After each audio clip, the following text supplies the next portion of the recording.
Okay guys, so today is going to be a review and how to program video of the Midland WR-100 weather alert radio.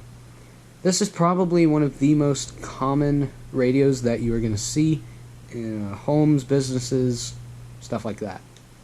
So yeah, so I guess let's get started.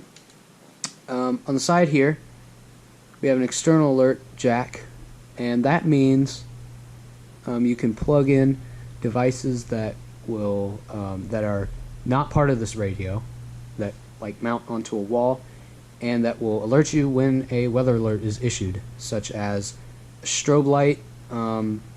There are a few other things. I'm actually not sure of what all there is, but yeah. This switch on the side here, you can disable the tuner completely. You can turn it off just like that. And yeah, so this completely disables literally everything on the radio. It's basically like turning it off. The only thing that's still going to be on is the backlight and the clock. So yeah, but we want that on. It is a very bad idea to turn that off, especially if it's your only way of receiving weather alerts. So I don't really know why you'd want to turn it off, but I guess if you want to turn off this radio, there you go. But I obviously want that on. So on the back here we have a plug for an external antenna. If you don't receive the broadcasts very well, you can plug an antenna into here if this one doesn't do well enough. Which the antenna on here is okay. I don't have anything to say about it negative. So the PC jack, which I'm actually not sure what that is. I believe that's for cloning, but don't quote me on it. And the DC jack, which is for main power, which you always want to have it plugged in. So you never want to have it just off batteries, because they may die in the middle of the night, and yeah. You just don't want to have just batteries in your radios. But anyways, let's go ahead and plug this in. And what I'm actually about to do, you do not need to do this, but I'm going to press the weather snooze and volume up just to factory reset it. You guys will not have to do this, but I might have messed that up. Let me do that again. Okay. Anyways, right when you get this radio,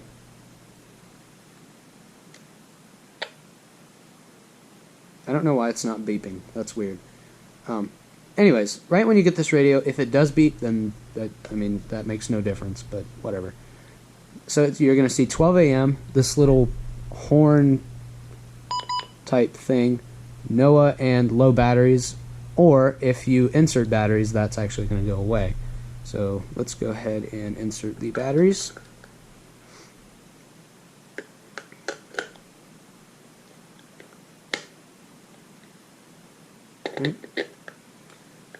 Okay, and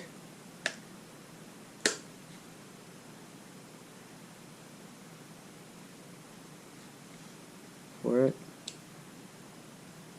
I don't know why it's not going away. Everything's inserted right.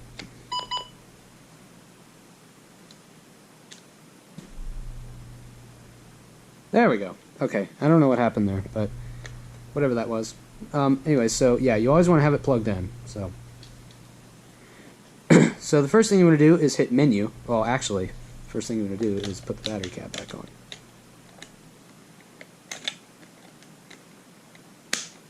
I was not struggling there. Anyways, first thing you want to do is hit menu. Which, by the way, there are actually 5 different versions of these, as you saw, version 5. So if you guys' programming menu is different, that is just because your radio probably has less programming menu options, which will not affect how you program the radio. You will just see more things on here that will not affect operation. So don't worry about that. Which, by the way, if you want to enable test alerts, completely power it down, unplug the radio, take out the batteries, and then like I did at the beginning of this video, hold weather, snooze, and the volume up buttons, and plug it back in, and it should factory reset it. And it will now go off for weekly tests, monthly tests, and some other alerts that I can't remember off the top of my head. But yeah, but it will be a beep tone. It won't be the annoying warning tone. This radio actually has four different. I almost said four. This radio has four different sirens. It has the warning siren, watch siren, advisory siren, and test siren, which is just a beep. So, unless you don't factory reset it, it will not go off at all for test alerts, and it will just show up on the display, even if you have the radio set to go off. But anyways, you hit menu, and then you select the time. The current time is 8:24 p.m. So you want to go down for PM and up for AM. You can also scroll past, as you can see, PM, and now I'm in AM. I'm going to go to PM. 8:24. Right? Now you're going to scroll down to light. This is basically just the backlight. Backlight normal means that it will go off after a few seconds, like that. And you have on, which means it will stay on forever. As you can see, it is not going off.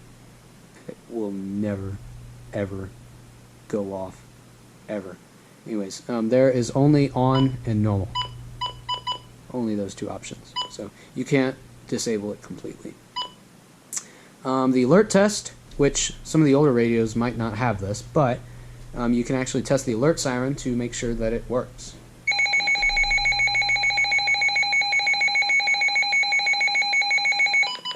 And press weather snooze or some other button to silence it, but not select. Alright, anyways. Alert type.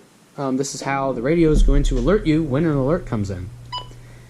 So, the default is tone, which means it will play the siren or beep for 2 to 3 minutes, and then it will stop. If it's on voice, it will play the alert siren for 8 seconds and then switch to the broadcast for 2 to 3 minutes. This does not automatically shut off when the warning is done playing. And then you have display, which means it will just light up. It will not go off for anything. It will just light up. So if there's a tornado coming near your house, it won't go off for that. If there's some sort of like civil alert, like I don't know, a radiation, it won't go off for that. So this is very dangerous, but if like I mean, it's not like those things happen anyway, but you're just getting a lot of alerts and you just want to basically just silence it, but it still show up on the display. You can select display. But the recommended option is voice, so you're going to want to do that. Alert type. Oh wait, no, we just did that. Same set. So this is where you set where your you want alerts for. So if you set it to any, you're going to receive every alert that that station broadcasts, which means you could potentially get something that is 80 miles away from you. So if you want that, then you select any, and then it'll go back to the previous thing, and then you can go to the next one. But if you want just if you want alerts for more than one county, you select multiple. Or if you just want one county, you select single. So to find out your count...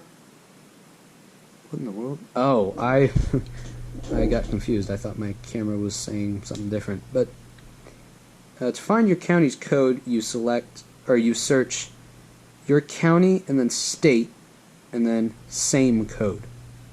Same, or FIPS code, F-I-P-S.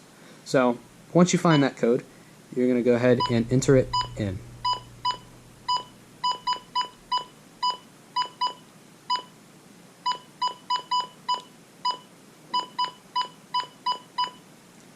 So this isn't my actual county code, but whatever.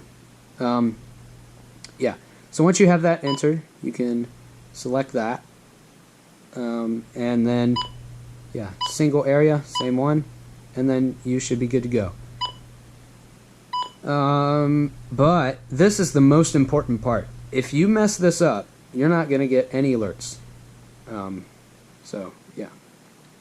Anyways, so this is where you select your channel to obviously get alerts.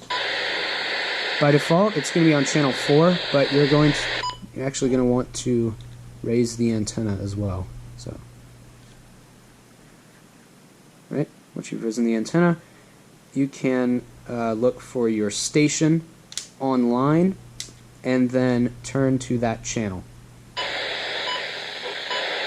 It was fairly severe weather should be between noon and 7 p.m. And now the extended outlook for the period Wednesday through Monday, right. 18 miles an hour. So this station cloudy, and this station. Spotters should monitor the latest information for possible activation across portions of. Anyways, channel 6 and channel 7 both serve my area, but I can get reception also on channel 5 and channel 1. But those channels do not serve my area, so I do not need to select those. As you can see, I get perfect signal, but they do not alarm for my area. So please do be cautious about that. Don't just go to a channel and see, like, oh, I get reception and have it on there. Make sure you guys are on the right channel for your area. If you do not get reception on a channel that is listed for your area, the station may either be off the air because of maintenance, or you may have to relocate the radio. So, yeah. As you can see, hail, damaging winds, this tornadoes are all possible with this system. This station does not serve my county either. So, It was cloudy. So yeah, once you're on the right channel, you hit enter, and then you go down. Obviously, if you go to the next option. This radio does have an alarm function, which I'm not going to get into because I don't need one. And then the next option is time. So that is pretty much it for this review. Here is the speaker quality, I guess. Miles an hour. Elsewhere around the region, Athens, it was cloudy, 56 degrees, wind northwest at 7 miles an hour. Gainesville, light rain and fog. Alright.